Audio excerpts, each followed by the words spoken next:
Bismillahirrahmanirrahim. Assalamualaikum teman-teman. Saya Biascaya Sabrina, mahasiswi dari kampus STI Mahaputra Riau, kelas 7 BM1R, ingin membuat sebuah video tentang penjelasan mengenai sebuah perusahaan dagang yang bergerak di bidang penjualan perlengkapan toko bangunan yang bernama Sinar Graha.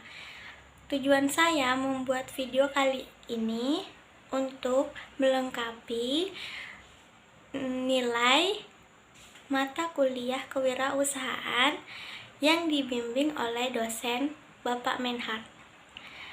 Untuk penjelasannya, kita simak video berikut. Baiklah, sekarang saya akan menjelaskan mengenai perusahaan dagang atau industri Sinar Graha, yaitu sebuah perusahaan yang bergerak di bidang penjualan bahan konstruksi dan perlengkapan bangunan. Berikut ini hasil dokumentasi setelah saya melakukan wawancara pada saat itu. Untuk sejarah perusahaannya sendiri, pemilik perusahaan Sinar Graha ini bernama Bapak Muhyiddin. Perusahaan ini didirikan pada tahun 2021 dan beralamat di Jalan Poros, SP4 Desa Kota Baru, Tapung Hilir, Kampar. Dan untuk pencetus usahanya, di sini Sinar Graha dicetus oleh Bapak Muhyiddin dan istri sendiri. Ini dia dokumentasi saya dengan pemilik toko Sinar Graha, yaitu Bapak Muhyiddin.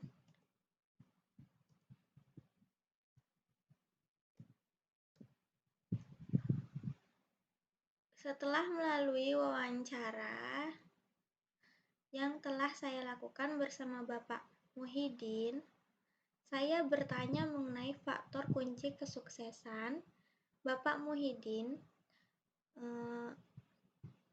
dalam mencapai kesuksesan di toko Sinar Graha tersebut. Lalu Bapak Muhyiddin mengatakan bahwasannya jikalau kita ingin membuka suatu usaha, kita harus optimis, bersyukur, dan selalu berdoa. Kemudian, memperkenalkan usaha dengan melakukan promosi di sosial media serta informasi antar kerabat. Dan jangan lupa juga kita harus rajin melakukan promosi serta inovasi-inovasi baru.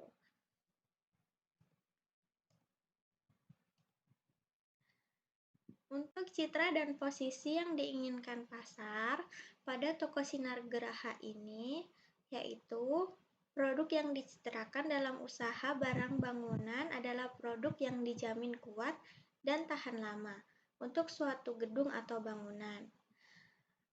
Dan posisi yang diinginkan untuk Sinar Graha ini adalah produk yang digunakan oleh para konsumen yang ingin membangun sebuah rumah, gedung, masjid, maupun bangunan lainnya. Barang-barang yang dijual oleh Sinar Graha merupakan barang yang berkualitas tinggi sehingga bisa menciptakan bangunan yang kokoh.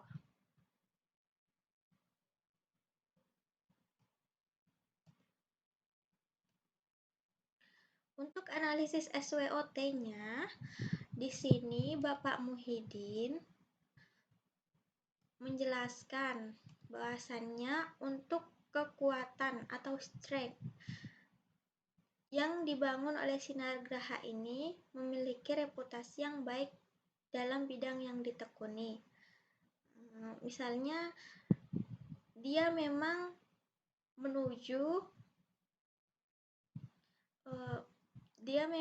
tokonya tertuju untuk pembangunan-pembangunan yang berada di desa sekitar maupun luar kota.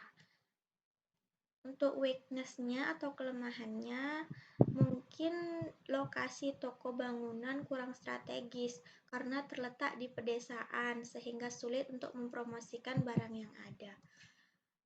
Dan untuk opportunity-nya atau peluangnya, bidang yang ditekuni oleh perusahaan mengalami kenaikan karena banyaknya permintaan pasar.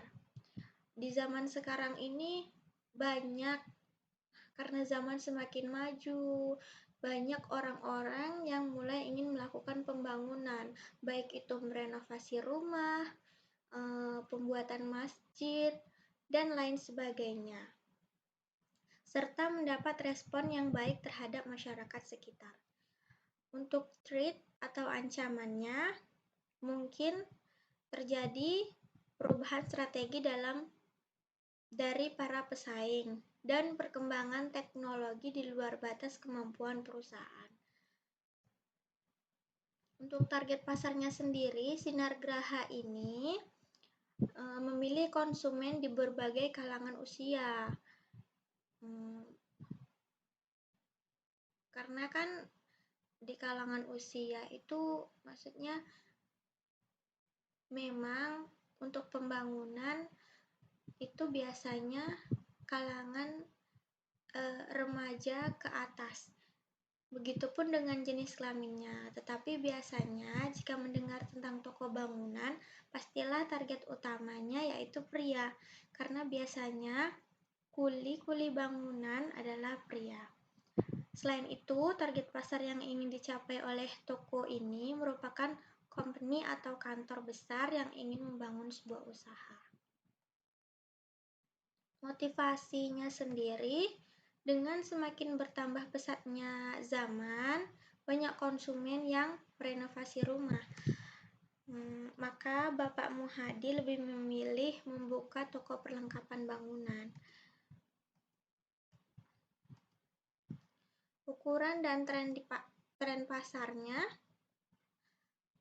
sejauh ini perkembangan toko bangunan Sinar Graha cukup pesat.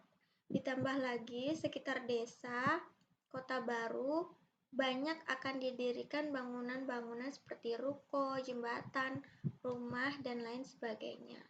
Untuk periklanan dan promosinya, Bapak Muhyiddin ini menggunakan berbagai media berupa media sosial berupa Facebook, antar WhatsApp, dan juga selain itu Bapak Muhyiddin melakukan penyebaran informasi one by one melalui kerabat atau teman-teman Bapak Muhyiddin sendiri. Untuk penetapan harganya di toko Sinar Graha ini mungkin lebih murah dari toko lainnya. Misalnya, kalau di toko lain, semen Padang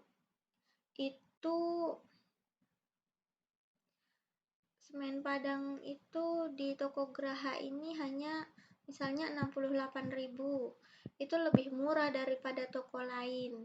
Kalau di toko lain misalnya sekitar 70 sampai 75.000. Kenapa Sinar Graha berani untuk mengambil harga yang lebih murah? Karena prinsip Sinar Graha ini meskipun beda tipis penjualannya, tetapi kalau dia lebih murah, maka akan lebih mudah menarik pelanggan, sehingga banyak langganan-langganan Bapak Muhyiddin yang datang ke toko Bapak Muhyiddin. Untuk saluran distribusinya, karena tokonya masih baru dan juga konsumennya itu masih di sekitaran situ juga, toko Sinar Graha ini tidak mengambil distribusi karena dengan jangkauan lokasi permintaan konsumen itu lebih dekat, maka Bapak Muhyiddin lebih memilih untuk mengantarkan sendiri barang pesanan konsumen.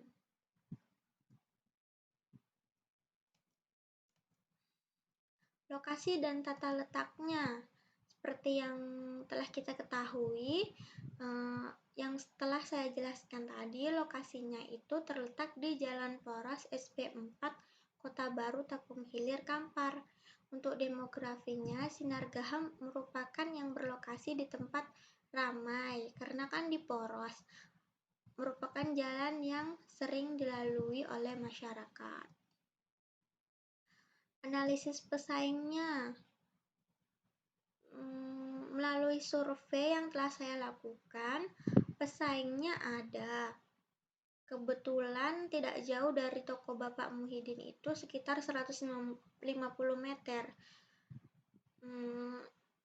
Tapi toko pesaing tersebut tempatnya tertutup sehingga tak jarang orang kurang melihat dan memperhatikan toko tersebut. Untuk calon pesaing lainnya, untuk saat ini kemungkinan belum ada karena hanya ada 2 toko bangunan di desa tersebut. Nah, selain usaha ini, Bapak Muhyiddin itu memiliki rencana ingin membuka usaha lainnya seperti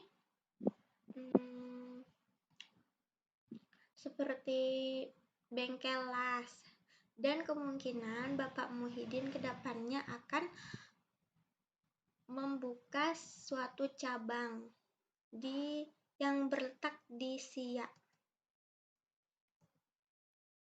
Baiklah, itu tadi penjelasan saya. Kurang dan lebihnya mohon maaf. Terima kasih atas segala perhatian. Bye-bye.